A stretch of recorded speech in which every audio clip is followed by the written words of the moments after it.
Europe, if you were to look at a map of it, you could plot out where parishes have been desecrated in weird attacks over the last several years, and it would be staggering to look at. And I've seen some maps like this. I don't have one here for you now, but I've seen them. And if you were to plot them out, it would almost be easier to find a parish that wasn't desecrated by some adversary of the church and some blatant act of hate for Christ.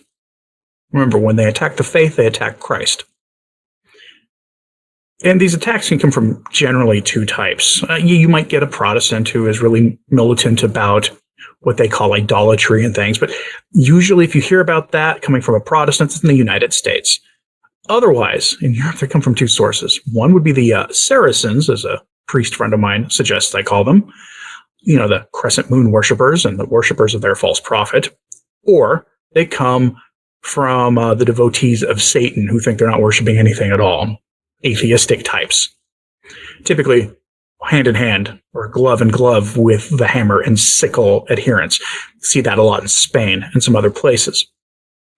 So we don't really know in this story what the source was, other than, of course, it all goes back to the father of lies. All of these figures do the work of their father below when they do the following that you're going to hear. And I have to clean up the description of things a little bit for the sensitivities of YouTube, unfortunately, which does not like when we talk about certain kinds of body functions. We're going there in more graphic detail.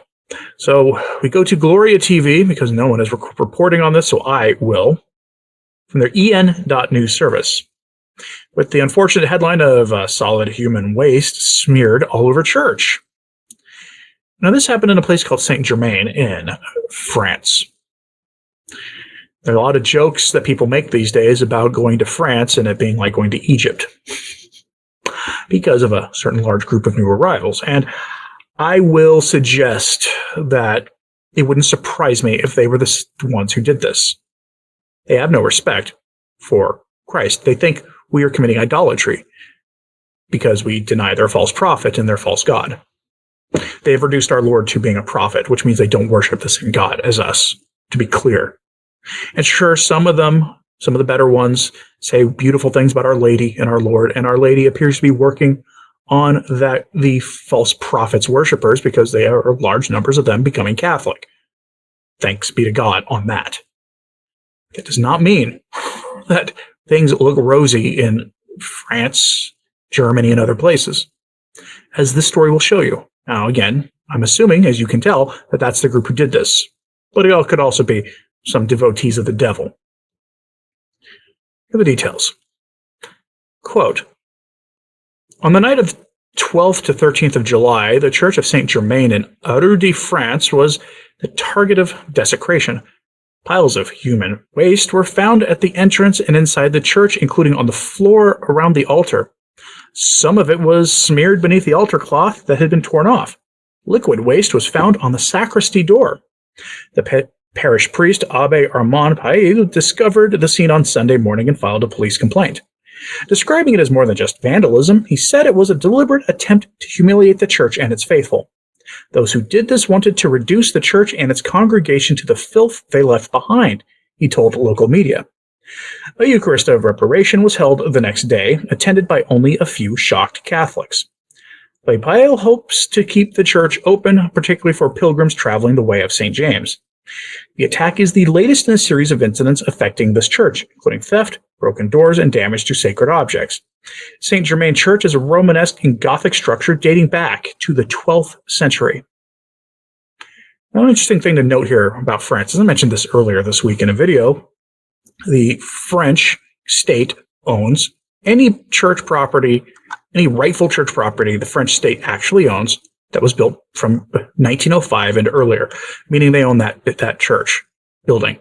They allow the Catholic Church to manage it, to have exclusive use of it, and that kind of thing, but the secular state owns that property. They seized it in a diabolical piece of legislation in 1905.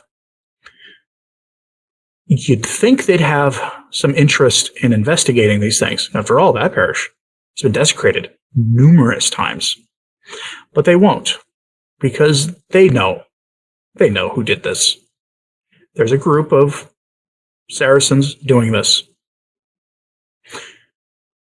They always do this. Not the typical one on the street, but some of their more strident ones. Ones who crow about how inevitably within 20 years, 30 years, their people will dominate the country. And they will one day have enough to, at the ballot box, run the whole country, and they will take control, and there will be no going back. They openly say this. You should believe them when they say this. They have no qualms about saying it on camera, to the media, out on the street. They tell you what their intention is. Believe them. When someone tells you what they're going to do, believe them. The secular authorities don't care about the Catholic Church in that country. They don't. Other than to keep the church from gaining too much power, which was the entire point of those laws. It was the halfway point between the extreme of the French Revolution and what they consider the other extreme of just a restoration of one of the actual royal families to France. To allow the church to have most of its freedom back, except for property. The church could collect property and build new churches if they wanted to after 1905, and they'd own those buildings. Notre Dame, any of the Notre Dames in France, and any ancient parish, anything built in 1905 or earlier, those don't count. They can't have those. And those are the ones that every Catholic in the world who goes to France goes to see. It's a way of controlling the church. It's a way of keeping the church in check. Can't allow it to have too much material wealth or symbolic power. Do you think I'm off base here, assuming it's a certain group? There's only really two groups who would do this. One in France who would be openly devoted to the devil, or thinking they're not devoted to the devil, but doing his bidding anyway by promoting, the ideas of Karl Marx and the rest of it. Or it's the followers of the crescent moon's false god and his false prophet. Those are the only two groups, folks. There's a spiritual war going on, and sometimes it spills out into the material world. Such is this case here. That parish of Saint Germain, which, by the priest's own reporting, has had this happen multiple times. And judging from the description there, it's not one person, it's a group. And I'm reminded of some of the horror stories out of the UK, where groups of young men did unspeakably evil, we'll say Rupnik kind of things to young women. And the state there has done nothing about it. It makes me wonder if it's the same kind of thing here. The state won't do anything about it because they're afraid. They're afraid that their new uninvited guests, what they will do if the state comes down on them. What do you think about this? Let me know in the comments, please. Hey, like and subscribe if you haven't. It does help. Sharing this on social media helps a lot too. As always, pray for the church. I'm Anthony Stine. Ave Maria.